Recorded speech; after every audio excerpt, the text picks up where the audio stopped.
Today we're gonna celebrate one of the most wicked months of the year, Spooktober, by painting a super creepy stencil. Today we're summoning a modern icon of terror directly onto canvas. We're painting a 7-layer stencil of Art the Clown. This isn't your average happy clown painting. This is a step-by-step descent into a Halloween nightmare. So turn down the lights and let's get creepy.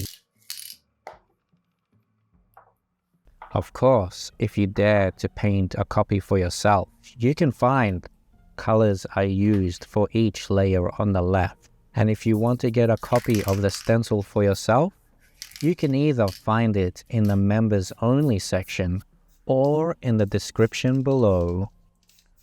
For this stencil, I had to make it 7 layers to capture every detail of this terrifying presence. I wanted to capture the detail in his eyes, his forehead, his nose, his creepy smirk with those filthy teeth.